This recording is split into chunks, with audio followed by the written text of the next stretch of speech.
로마서 12장 1절 2절 말씀을 봉독합니다. 그러므로 형제들아 내가 하나님의 모든 자비하심으로 너희를 권하노니 너희 몸을 하나님이 기뻐하시는 거룩한 산제물로 드리라. 이는 너희가 드릴 영적 예배니라. 너희는 이 세대를 본받지 말고 오직 마음을 새롭게 함으로 변화를 받아 하나님의 선하시고 기뻐하시고 온전하신 뜻이 무엇인지 분별하도록 하라. 아멘. 날씨 굉장히 덥습니다. 통영이 원래 이러지 않은데 그죠? 오늘은 35도까지 올라간다는 예보가 있습니다. 건강에 각별히 유의하시기를 바랍니다. 요즘 상황이 좋지 않다라는 말들을 많이 합니다. 최근의 상황을 보면서 저는 오히려 이런 생각을 해보았습니다. 그동안 우리가 정말 좋은 시절을 살아왔었구나. 우리 선조들은 목숨을 걸어야 하는 고비도 많이 넘겨왔는데, 그래서 희생이 많았어도 견뎌왔는데, 어느 날부터 우리는 안 되는 일보다는 되는 일이 많고 못하는 일보다는 해내는 일이 더 많은 그런 시절을 살아왔구나라는 생각이 들었습니다. 이 작은 나라가 분단의 아픔을 딛고서도 세계 10강의 경제력과 군사력을 갖추게 되었고, 스스로 자동차를 만들 수 있고, 컴퓨터는 우리 손을 거치지 않으면 다른 나라 사람들도 만들 수 없을 정도가 되었습니다. 핸드폰은 세계적인 수준이고, 운동도 이 작은 나라가 못하는 게 없고, 손대면 못 만드는 게 없고, 전 세계 10대들이 열광하는 스타들을 쉼없이 배출해내는 정말 작지만 놀라운 나라가 되었구나, 그런 생각을 했습니다. 이뿐만 아닙니다. 우리는 민주주의적인 역량에도 탁월한 국가요 민족입니다. 일본은 아직도 천황을 숭배하고 계급주의 문화가 뿌리 깊게 팽배해 있고, 개인의 존중보다는 집단이 중요시 되지만, 우리나라는 왕정시대조차도 백성이 일어나서 알아서 나라를 지킬 만큼 풀뿌리 정신이 특별한 민족입니다. 이렇게 특별한 역사를 가지고 상승곡선만을 그리면서 몇십 년을 살아왔기 때문에 지금처럼 뭐가 잘 안 되는 상황이 정말 낯설고 불편하기까지 합니다. 걱정도 많고 기도 제목에도 나라 걱정이 빠지지 않습니다. 우리도 당연히 그 걱정을 해야 하고 기도해야 합니다. 그래도 그동안 우리가 참 좋은 시절을 보냈다라는 것은 부인할 수 없습니다. 나라가 위기이죠. 그러나 우리한테 더 심각하게 생각돼야 할 부분이 있습니다. 그건 바로 우리들 신앙의 위기, 교회의 위기입니다.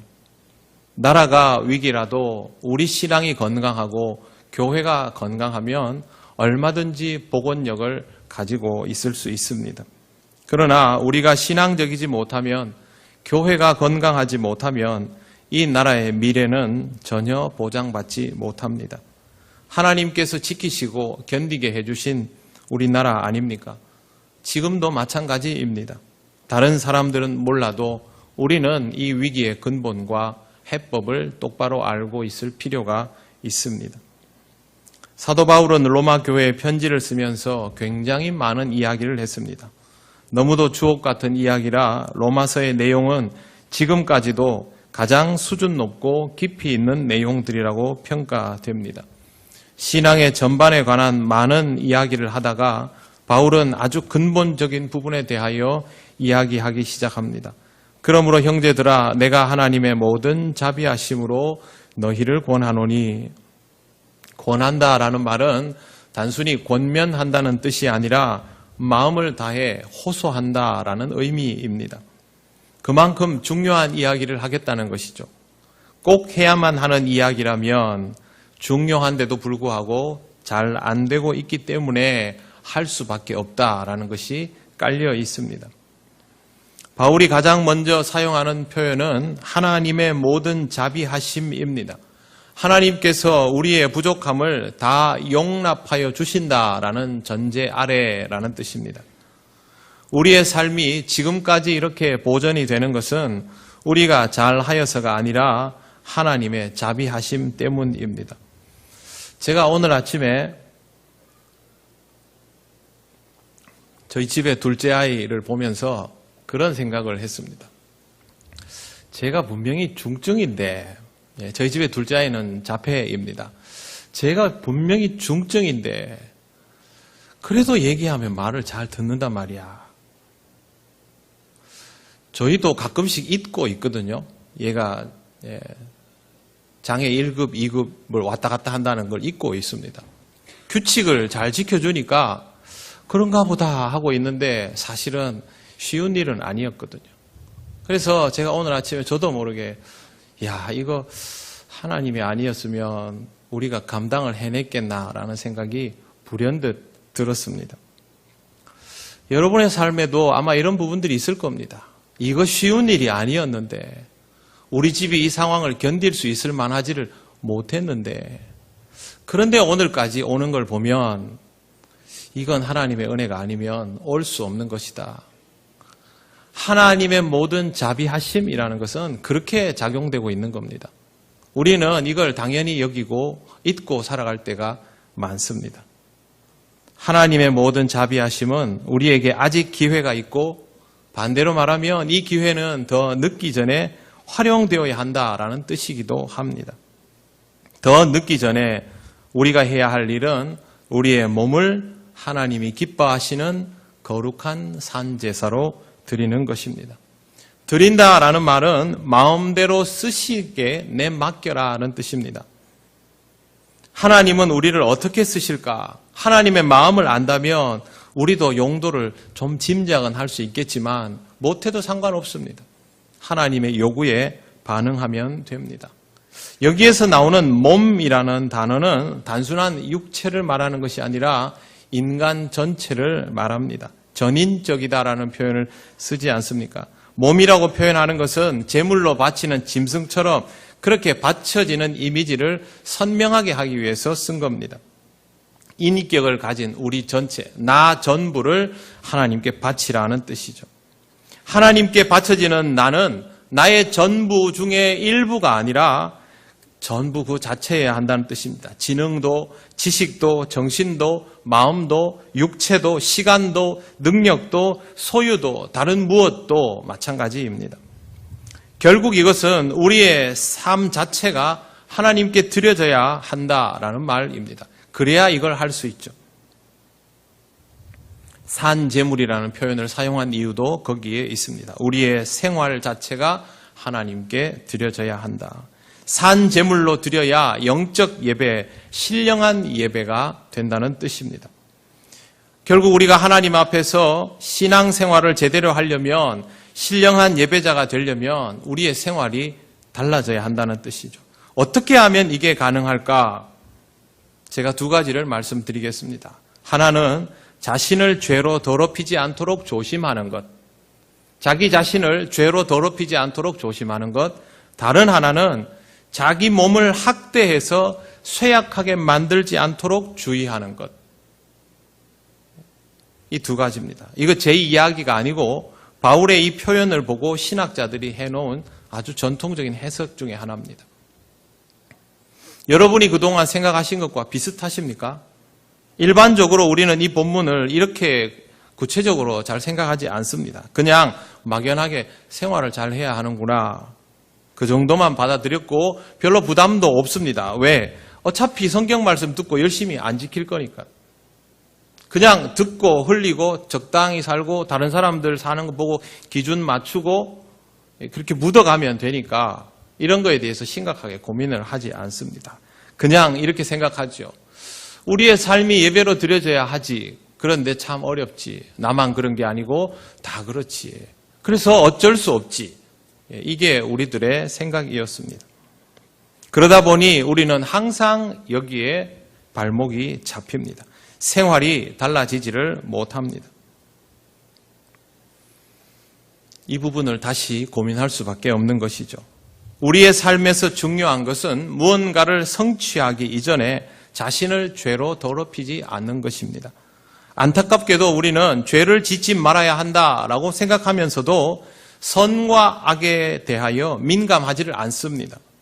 매 순간 살아가면서도 선과 악에 대한 개념을 못 가지고 있는 형태입니다. 모른 채 하는 걸 수도 있고요.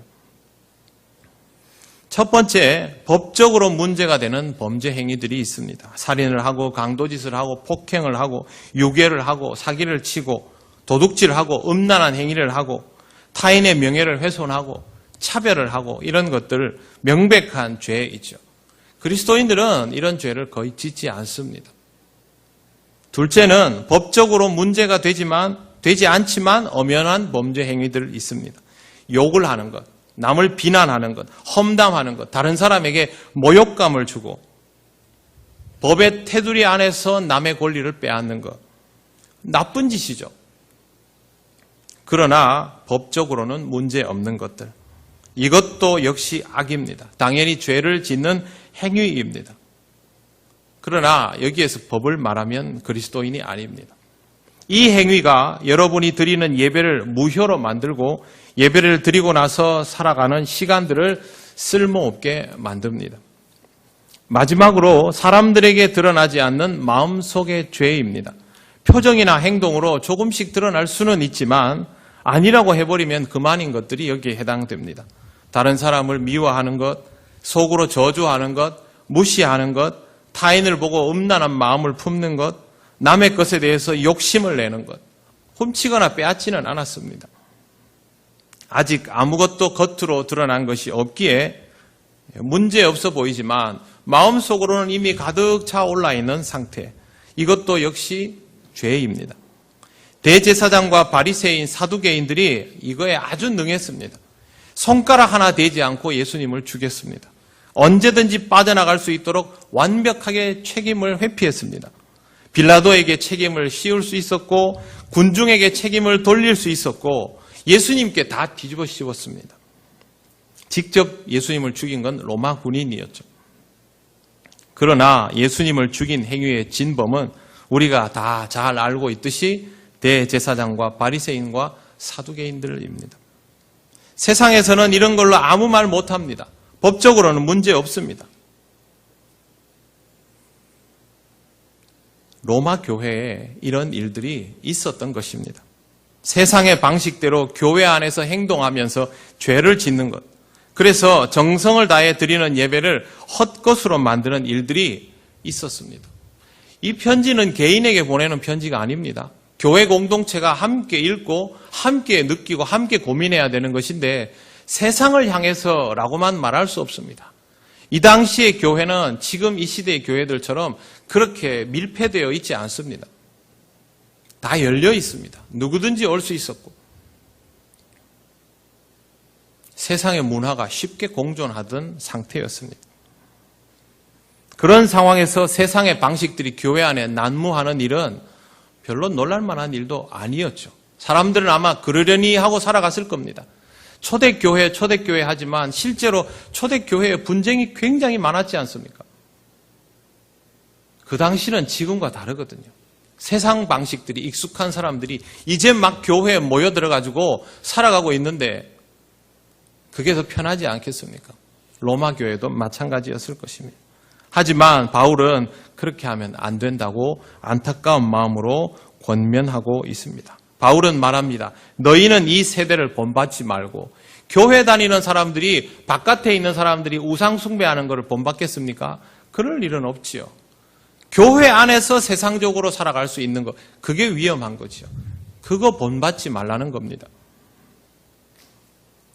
그냥 죄를 짓지 말라고 하면 될 것인데 왜 이런 표현을 굳이 사용할까요?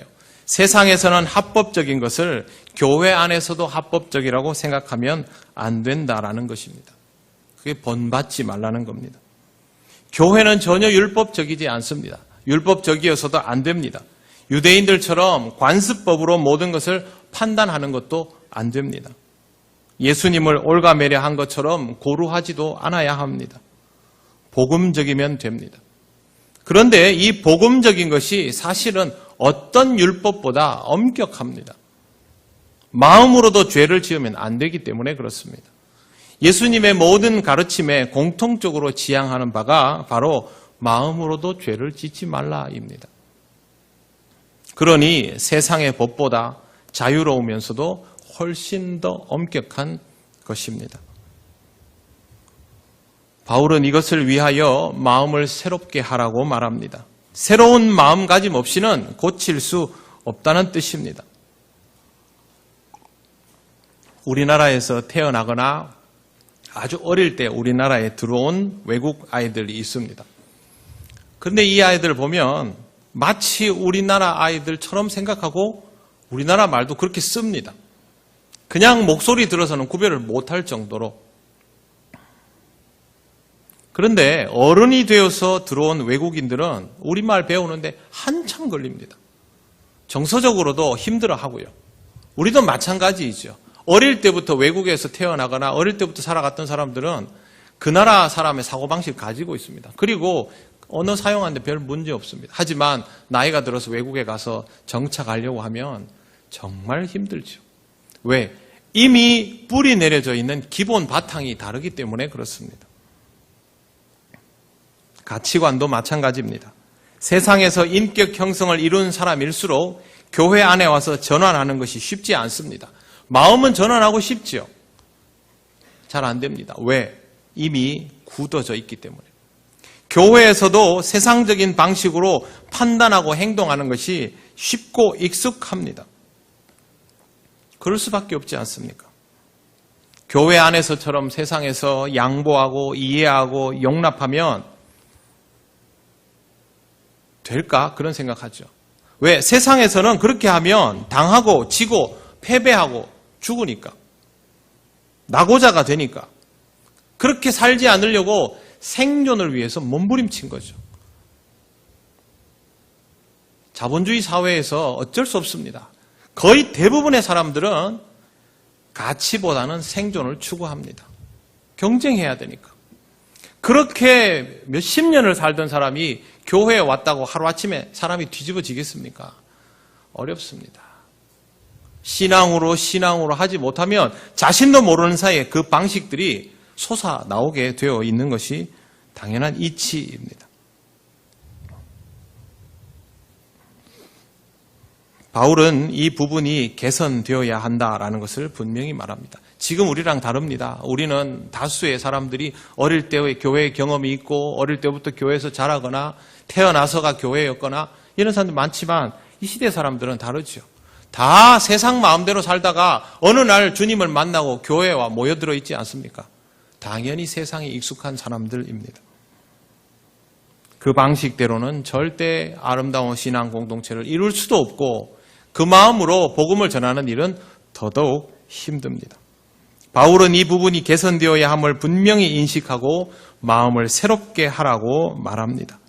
교회가 건강해지려면 이것을 반드시 해내어야 합니다. 겉으로 죄뿐만 아니라 마음으로도 죄를 짓지 않는 상태가 되도록 스스로를 바꾸어야 합니다. 누군가를 보면 불편한 마음, 시기하는 마음, 미워하는 마음 이런 것들이 내 안에 사라져야 할 부분입니다. 사람인데 미워할 수도 있지. 마음에 들지 않을 수도 있지. 불편할 수도 있지. 불편하면 피할 수도 있지. 어떻게 사람이 다 좋을 수 있나? 그러나 그렇게 하면 우리는 이 세대를 본받는 것이 됩니다. 그리고 끝내 그것이 우리를 쇠약하게 만듭니다. 신앙적으로. 우리를 주저앉혀 버리기 때문에. 여러분, 그런 마음이 불편하면 기도가 잘 나옵니까? 기도 잘 안 됩니다. 왜? 걸리잖아요. 성경도 보기 힘듭니다. 왜? 하나님이 또 묘하게 다 보여주시잖아요. 자꾸 깨닫도록. 그래서 시험에 들고 우리 스스로 쇠약해지는 겁니다. 싹 지워내어야 합니다. 습성도 지워야 하고 판단의 기준도 지워야 하고 내게 익숙한 것들부터 지워야 합니다. 온통 얼룩져 있는 마음에 새로운 색깔들이 부어지면 색깔이 구별이 안 됩니다.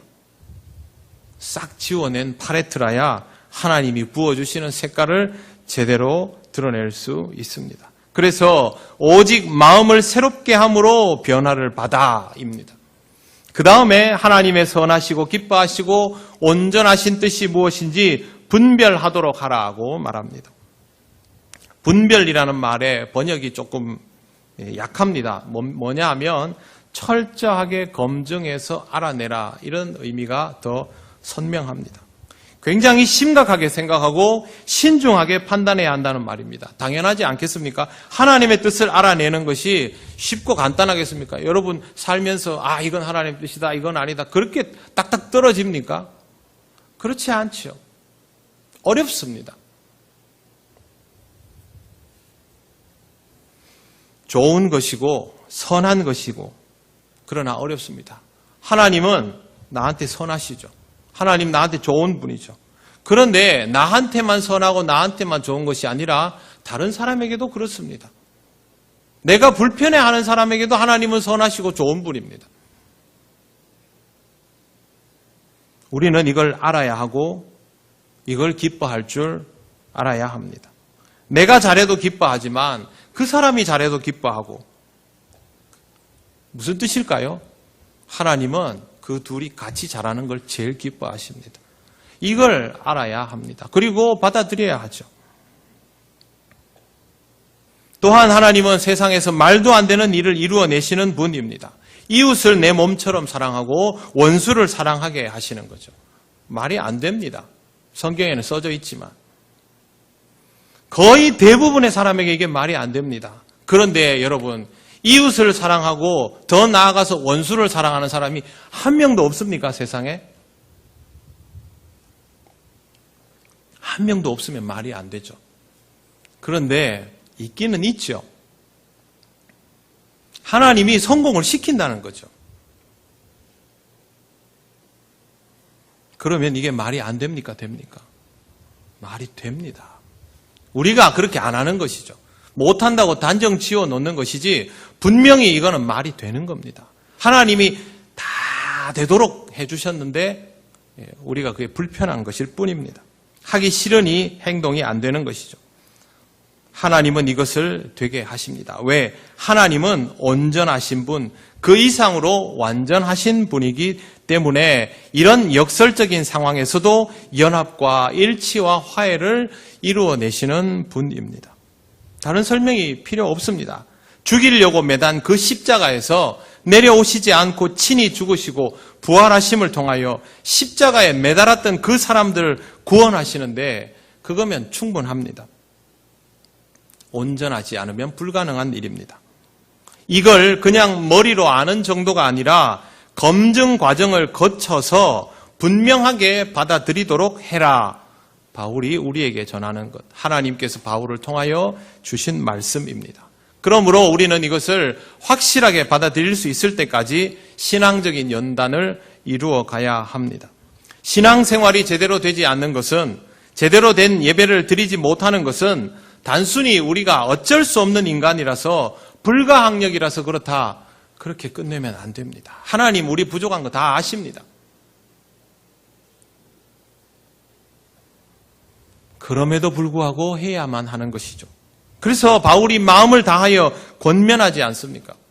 그러면 우리는 다시 해야 합니다. 사랑하는 성도 여러분, 신앙이 좋으면 결국 모든 것이 좋아집니다. 모든 상황 속에서 부정이 아닌 긍정이 자라나기 때문이고 하나님의 역사를 더욱 선명하게 경험하게 되기 때문입니다.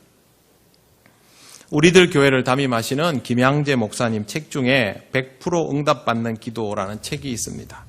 우리나라 사람들 정말 좋아할 책 제목이죠. 100% 응답받는 기도. 도대체 어떻게 하면 무조건 기도 응답을 받을까? 그런 마음을 가지고 다들 책을 읽었을 겁니다. 그런데 이 책에 이런 내용이 있습니다. 짠 하고 문제가 해결되는 것이 응답이 아니라 사건을 주신 하나님의 의도와 마음을 깨닫게 되는 것이 응답이다.